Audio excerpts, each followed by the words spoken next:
This night, the enemy launched a massive missile attack on the critical infrastructure of Ukraine.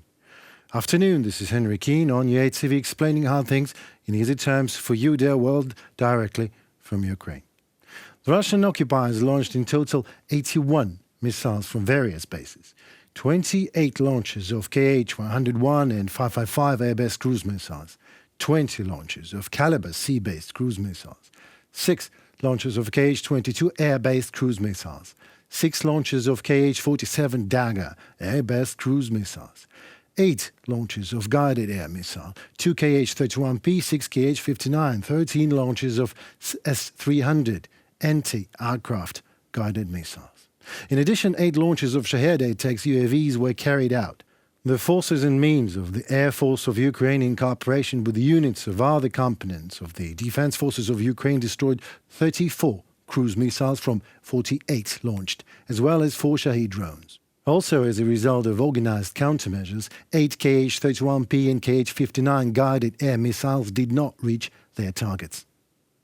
I don't remember this happening before. A total of 6 Kinjals were fired by the enemy. Various aircraft were used, including strategic long-range aircraft and the MiG-31K. Yuri Ignat, spokesman of the Ukrainian Air Force. What can I say? Thank you, men and women of the Ukrainian Defense Force. We owe our very lives to bravery and professionalism. The Russian world calls tonight's massive attack a strike of revenge. Well, if that is a revenge strike, then the 14 previous missile strikes over the winter were like what exactly? A preface? A pretext? A pretend? What revenge we're talking here? Puzzled? Well, let me put this hard thing in easy terms for you, dear world. It really is a revenge. It is a revenge for the 2nd of March rally, when Russians themselves protested against Putin in the Bryansk region. It is a revenge of Russia inflicted onto the Russian people who consider the actions of Russian dictators outrageous and began to fight for an independent and democratic Russia. It really is a revenge of an impotent, coward dictator for being unable to win at the battlefield. That is why he takes his revenge in the heat of the night when people are sleeping. This is a revenge of Russia for being unable to get Bakhmut, Vugleda or Avdiivka. Revenge of Russia for being a terrorist state. Revenge of Putin for being forced to resort to the last argument, nuclear blackmail, and yet unable to use it. It is Russian revenge for Zaporizhia nuclear power plant, in case you didn't know, this night being accidentally shut off power. So Russians seized our nuclear power plant but couldn't even maintain the current, so it is only by luck that this night did not turn into another Chernobyl for the whole world. But don't panic. Our power engineers have again done a feat and have already supplied electricity to the station. It really was a revenge on our brave power grid technicians and engineers in Kharkiv when the same substation was hit twice in 10 minutes. Russia wanted to kill them and did not succeed. So yes, Russians are right. It really was a revenge of the Russian world for being what it is, a swamp of delusional ideas of how it prevails in the world and absolute impotence to implement them. You know, please forgive me for going personal. It will only take a minute. As you have probably noticed, I'm working on a television.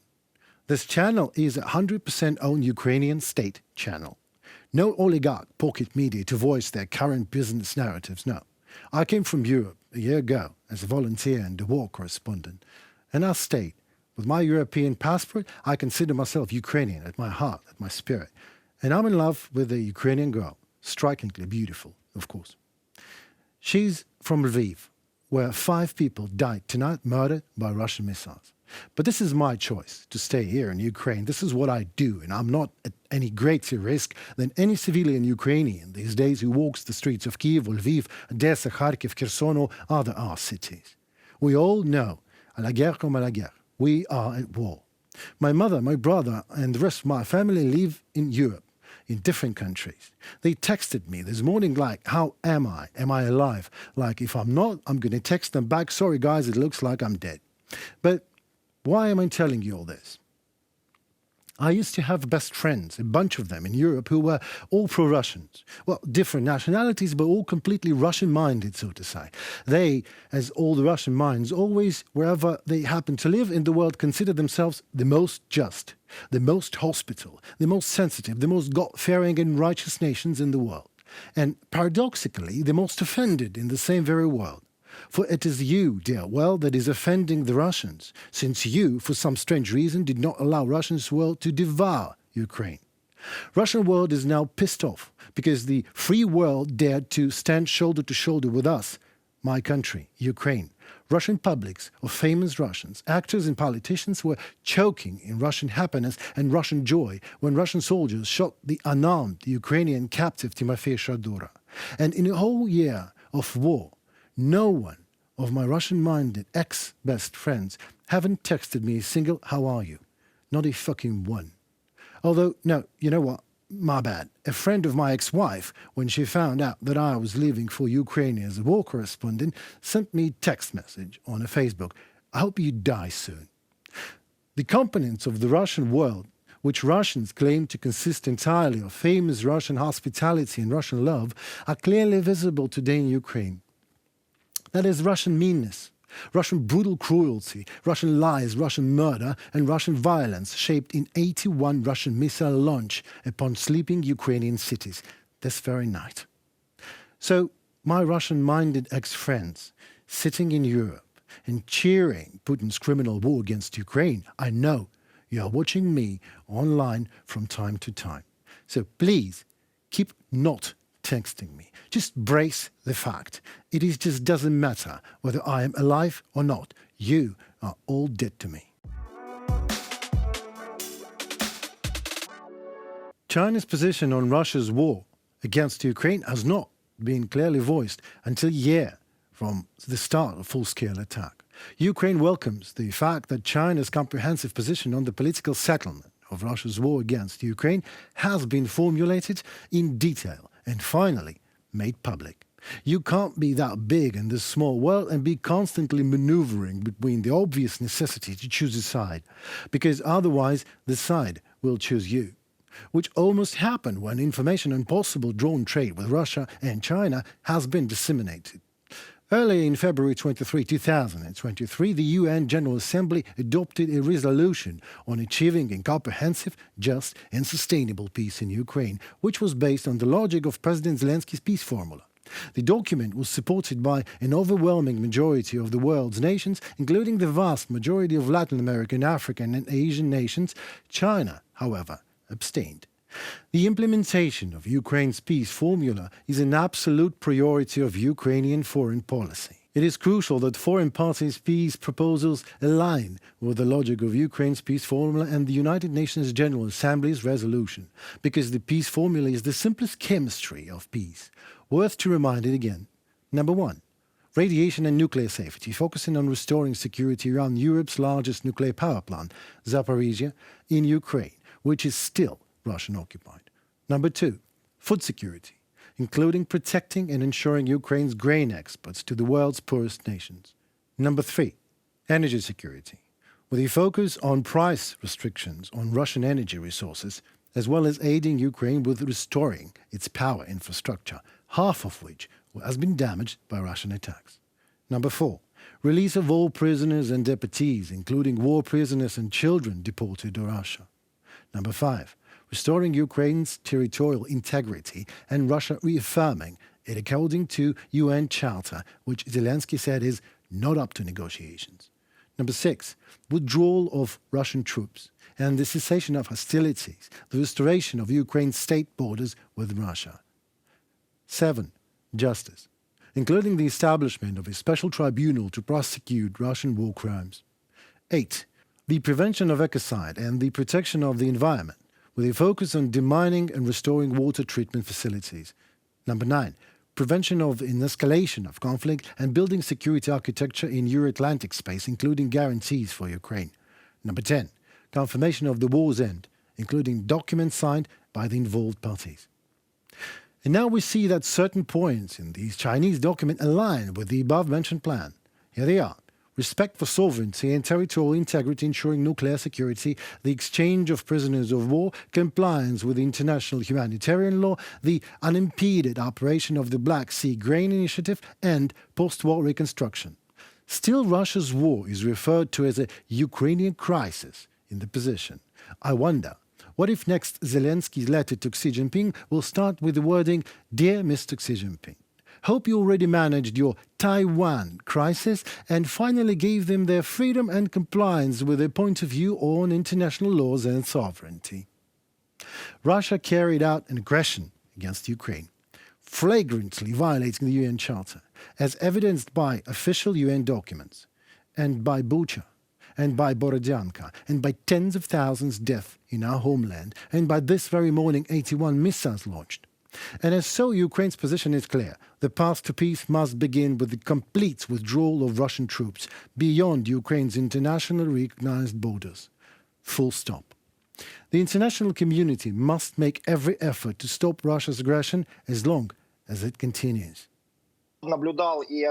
China has been watching and expecting Russia to implement its ideas for a year. And since it was unable to realize its ideas and the balance of power shifted towards Ukraine, China turned on and lent Russia its shoulder. And it tried to break the ideas of the West, first by political and diplomatic means, that is, to let Ukrainians win. Second, it will destroy alliances, that is, break Europe and the United States, that is, the Euro-Atlantic Alliance. This will be political and diplomatic maneuvers. If these two steps fail for China, it may move to the third and start supplying weapons to Russia to tip the balance toward Russia. Also, the reports of a potential Chinese weapon supply to Russia are of particular concern to Ukraine, of course. Any form of military support for the aggressor state is a red line that automatically nullifies the position regarding a peaceful resolution and will result in severe repercussions. That means, in simple terms, you can't really expect being a dragon to be acting as a sheep. With all that said, we must admit China's voiced position is an enormous progress in favor of Ukraine, so thank you, Mr. Biden. There are two schools of thought when it comes to EU hard power. School 1 has fantasized about the creation of a European army, while School 2 dismisses EU military capabilities as almost non-existent. The truth, as usually, happens lies somewhere in between the two. The EU is widely viewed as a soft superpower, with an established record in providing humanitarian aid, acting as a mediator, or opening its doors to its huge and prosperous trading area. Less emphasized is the more than 40 peacekeeping missions it has engaged in during the last 20 years, areas with immense geopolitical and strategic importance for transatlantic security.